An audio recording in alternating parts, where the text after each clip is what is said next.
Hi, I'm Rosie. Before I start my story about my journey with bipolar disorder, I want to explain a little bit about what bipolar means.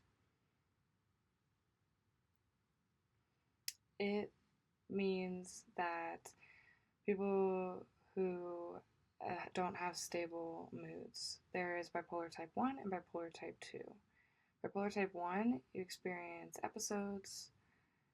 Bipolar type 2 is discussed, whereas type 1 really isn't. Type 2 experiences depressive episodes. They experience mania that is very extreme, not like type 1.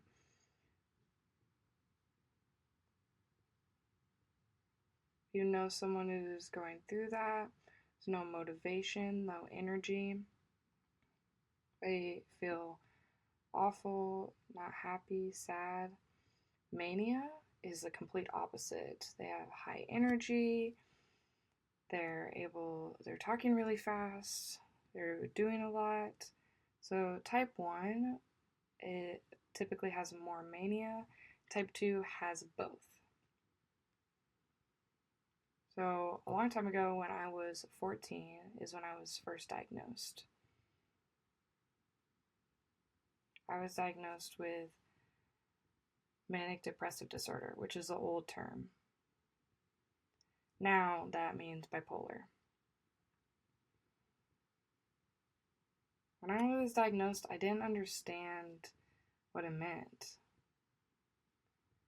My parents didn't understand that I was bipolar either.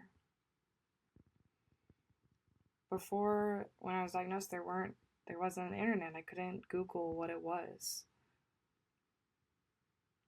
I felt shame as well because bipolar wasn't normal. It meant something was wrong with me. I felt very embarrassed by my diagnosis. My parents tried to put me on medicine, and the first medicine they tried to put me on was lithium. I didn't enjoy it. I felt not normal. So after that, kept refusing medicine until we stopped. When I entered college, it's the first time I was on my own. Didn't have to take medicine. Didn't understand I was bipolar.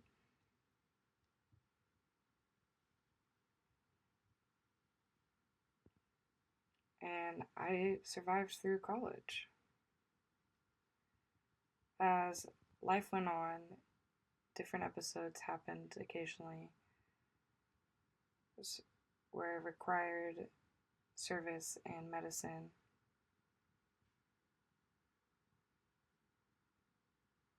Again, I felt like something was wrong with me.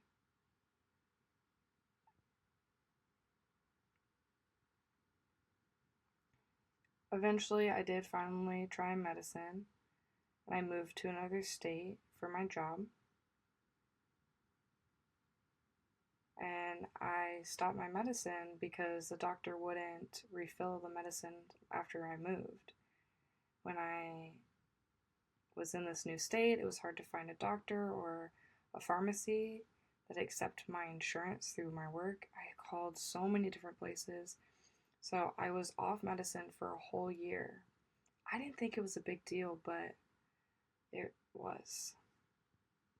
1 year off of the medicine, I was late to my job. I wasn't sleeping enough. Messed with my marriage, just everything.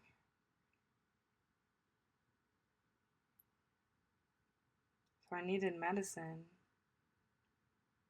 So I had to go to the ER and get creative and tell them I want to kill myself. I had to say that to help myself and to get service and medicine. And it was really quick. They gave me medicine that same night. Being back on medicine, I felt much better. and I was released to a doctor. That doctor put me on medicine. So, but it was like 1 year too late, so to speak. So I decided to move back here to Texas. I realized that Texas has nice services and interpreters and accessibility.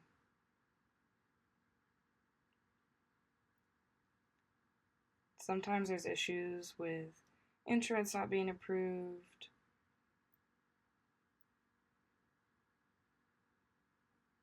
Plus, I have to explain that I'm bipolar to other people because it's not a common experience that people have. Mostly, I spend a lot of money. That's something I do. I also have risky sexual behavior.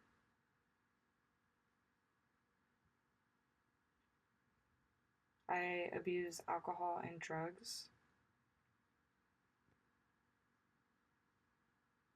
I also will feel invincible. I can do anything. People with bipolar may experience some of these things, or they might experience all of them. I struggle with some of them, and every day is an ongoing battle.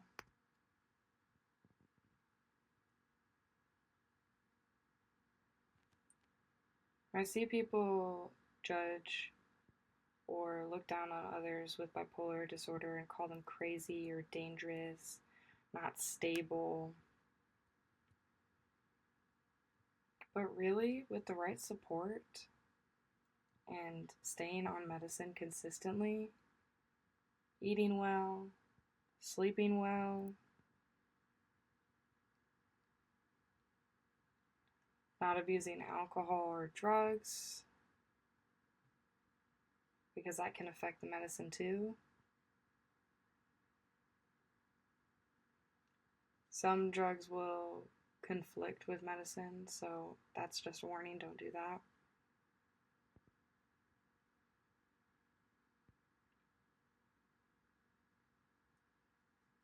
Now, looking at research, not many people are informed about it in the deaf community, which is really concerning.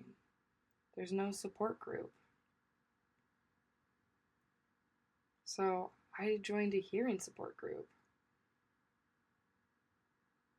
There's many issues that they discuss there that I connect with.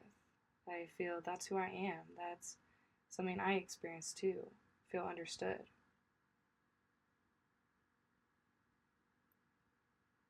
In this day, it can be taboo to talk about mental health, but it's time to face those discussions and have an open mind, develop more resources and tools for people with mental health issues. So, yeah, that's my story.